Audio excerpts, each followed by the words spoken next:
so yasanso ma kwa Abibirem e ka se twa ho tiewa na yasanso ade abakosem na to so ma ote hu se ne ya hyase free bia Nkrumah di fa hodie no mo pre ye boa ye ma ne bedu ba bia du na be se ye kum pa yi hu se ya na nanom bi se Nkrumah de no mpeka se ko ya asem idi na sei de nam so e ma ne ba nanom adaroma se de bia na me ka se abakosem ne se ya nka ne se ya yira na yira enu nti ye ka ne se ya na kire se mama kwan ya sere no mama kwan na etimi ya kire se de be ya nchiri ma no so ombehu se de etie ma mu hu se de Nkrumah no wo ye ne niema no kaseko ni bi titiriw ni Asante ehu se Nkrumah no ma ni ye fi se Nkrumah ba ye no na Asante na eso pa yi nti na ye wo efa ni bia na efa no Western Asante and Asante Western Asante ne ye nkura efri tepa ekono ene efa ni say akire nsua hwidiem Kenya se number 1 number 2 akodie ayomso emem ene efa ni say ahantamo asumura eko abono nkuro ni bi bebre honum nyina na honum nyina efre honum Asante West anase Western Asante enti Nkrumah ehu se hono de nkuro no eso hono doso nti oye ne se ochem eti efiri tepa ba ne de onyina ka Asante ne mu firi tepa achi otra ma aban a ofiri hono kwa akire nsu ya enwa akire nsu ya ne Kenya ase ne yinum no orekaka abono nkuro ne ho enu nti esan se na nananom frɛ se hoya ahafo na eka Asante ho no oti mu wie no nti odekɔka abono nkuro ne ho nti ekɔye se abono ahafo je ne nananom ti saade na ekɔɔ so nti nananom Asantefo ezisu se ompa Asante asem enti no ba ye saade no one Asante ani niye enti na nkuro ne so na oba betim nti besi se ena ye kasa yi eye go so hwidiem nkuro na wote free emuni nyina no amamre ani amane kwan so no omuyom bibia wa ASANTEMAN meka so omuyom bibia omsom Asante hene saa nkuro nyina ebi mu agyae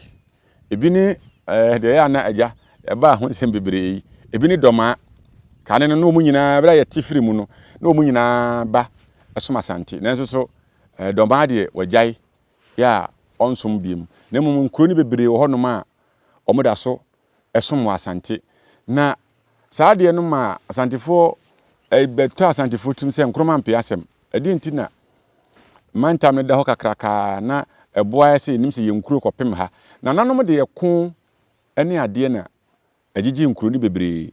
enti de na nkuro na nanom de yeko age na de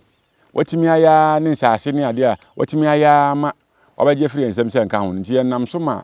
na nanom besi na ye kasei nchiri ma omunnim no eka se ye de ya Asantefo de na Nkrumah mpe asem fi se ade ntina obabeti saa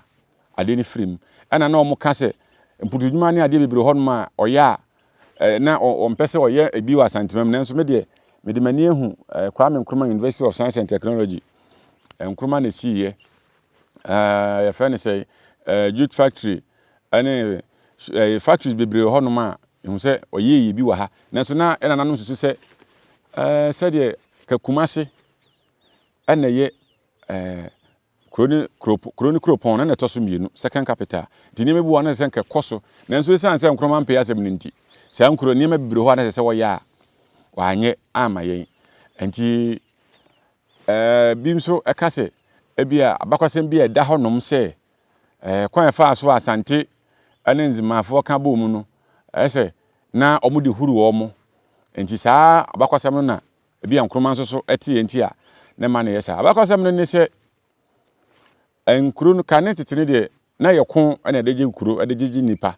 edeje nsase enti Asante de Asante koin Asantefo koin papa na omo akon ya mukodu se ompese omo ne eye nzimafo a enei ye from nzimafo no kane na omo nyina ka grosafo no ho efi se grosafo no omo a awawi hene babedi amia wa ASANTEMAN ebra nananom ko nanom poku ya breso omo ko achim kotoku ko na wi hene abimuru besi akiri se oba be fa dom no ade akobe fa ikura na omo pam na akwachi ni twa niti no ne nkofo na omo kai no so omo dwane omo ebomodi dwane ya etwa river nkobra no akoduru ba bia omo se ba bia ya du die omo chi abemuru kunu no awamifo ne nkofo na omo kai omo na omo ba ne ebi mu dwane ya kopem se omo ko ya mkwochechire omo duru ba bi no omo se ha de ye nchiri se ye betena ha nti omo chechire sa akuru na enei ye fe ne se inche ye nchi se ye betena ha ye nchiri se ye betena fi se na asantefo na pam oman to mutum twa river nkobra no eduru ho no sa asase ne so no enom se da bi ye nchi se ye betena ha nti se de omo pay na se timatetima beduru ha no mo de a ene ye betena ha ya eno ne enei inche no ye nchi se ye betena ha nti omo nyina kam se omo ye grocerfo na sa bere na enzimafo no so sa na ne from se grocerfo sa bere no ana asantefo de omo ntokwa na se tu soma se omo nko sa kuro nko komra se on de we ya na de dom na de omo kodi akon na omo koduru honom no na asantefo abo omo ho de atuo ane niema koduru honom na omo ko ntokwa na mbekọ omo ko omo de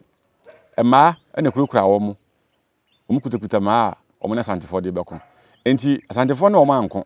ona msa bebo na se tu amane se nkofo na nkoko no edi ko hu omo no sebe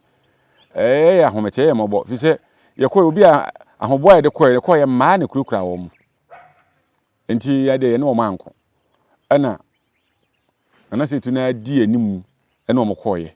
omo koye ampa mu duro no ma omo chese omo ya ready a omo na asante be kom kurukura omo ma ana omo ba ya omo se we mu de ye ba ye no ema ena so omo te na se tu ba ya no se ye ne mu nko ye ne mu be ye nua enu nti ye nyina ye nka mom efi na akure se grocer ni bi obi firi ha na ofa santini ayira ye nyina ye frɛ obi atimi ni obi adi a ye nsina wope mu ye mu nua ye nuanom se de ye asante kotoko no mo nso mo be ye nzema kotoko fi se nya de ne mo bɛko ana ohene na wo ne se da bi enye no kro wo daada no se we na ada mu nti omma na se tu mo de odwan e bai ana omu kun no ede ya apam ede twa aboa na river nkobra no ho ede ya apam se omo no mu ye nuafo se de waka no no ede kan tam ho ya apam se omo ye nuafo se de waka no no nya de a omo no bɛko da nzimani etimi sabi didi santini atema ma na nya ne ya santini didi nzimani atema mutimi de atem didi a yensini besi se yakase mpanyimfo a ehwe ne nim se asantefo ne nzimafo ye saa de no ebia wonim de enti ete saa ayensini basa bia ebia atem ofi se obeka che kasa fofra na bobefu no nzimani ka che asantini a ne bufu na se tu ableso no mo ye saa de no to nti omo to omo din se we mu de omo ye ensomafo omo sosoma na de beko nti ensoma omo sosoma no ena ye ensomafo na ayifo na twere saa ade no Portugalfo no na twere ya pronunciation ne koye ensoma no na koye enzuma enne eye saa nzuma ndi omumu susu se Nkrumah te saa history abakwasem no no susu se ase asantefo de saa de ne sere wo mo enti na eye bimu se saa abakwasem no nti ene bia ma na bia asante ho yo mahi ya susu no na wo tribu po bi dia enimu de enu nti Nkrumah amamuo ni na de no ASANTEMAN de bra etu Nkrumah no ana de saa ya yini se santini de hie ne de enimu sa ma etu Nkrumah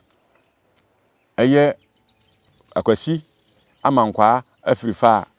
akatachi kan ho no katachi akwasi amankwa afrifa ya ofiri mampo korobo no oye santini nti ya na ehyebi mutrim se ese Nkrumah de na ompa santefo asem na santefo so mpera asem nti mpo na da bre nam so ma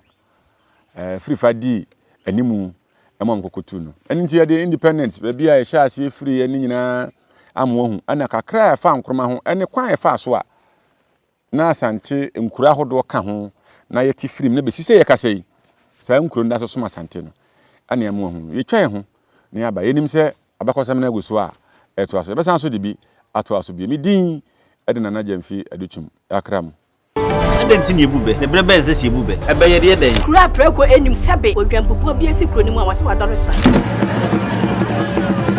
panyini wontena fie ema aseduamfo blani pie frimantam be hin se pin enye nkwandewa na ye sotro no ansa na odi asebe fita na no makode ebrensi am awotua ne nsem mojabumo ni hu duanani wie klaman wo ye sofo kra wo nye ye bi tontonte ye no nsa na ye fa NYANSAPO